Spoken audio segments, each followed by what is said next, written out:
Now returning to our top story and those reports of a person with an Irish passport being apprehended in Syria fighting for ISIS.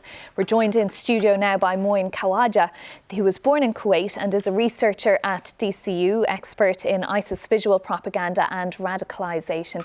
Moign, thank you very much for joining us this evening.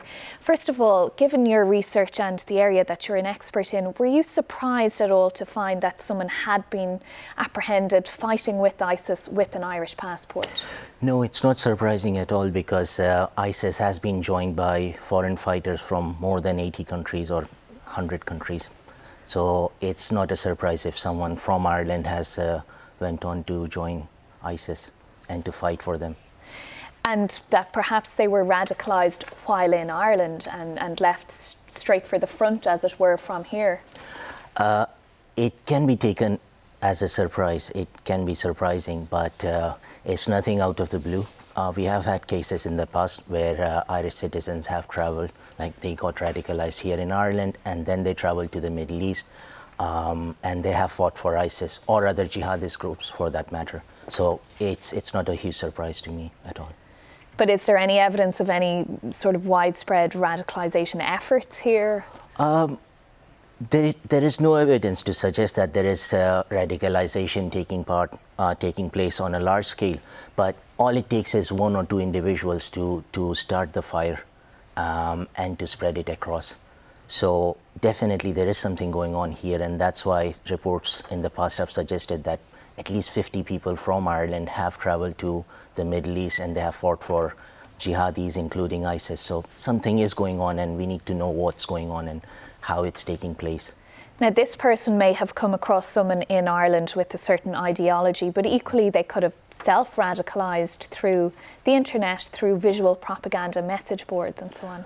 That's correct. There are many ways of getting radicalised, but I think the most effective one or the most interesting one is when they get in contact with other individuals who may be their neighbours or their workmates or friends or people from different backgrounds. So I don't think that anyone can just watch jihadist videos and get radicalized.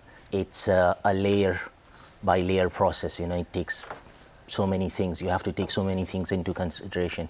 And of course, many of the social media companies are quite quick to react and remove material that might be... They have been, yes. You have to give them credit for that. Of course, it's never enough because it's taking place in real time, and it's the terrorists always make sure that they are 2 steps ahead of the law enforcement agencies and the companies themselves. So it's pretty much a cat and mouse game, but you have to give credit to the social media companies. So what can be done in Ireland then to try and prevent situations like this happening, to prevent people becoming radicalised? I mean, we've heard calls for the revoking of citizenship, for example. I think that's not going to help in terms of revoking the citizenship. I think that's just brushing it under the carpet.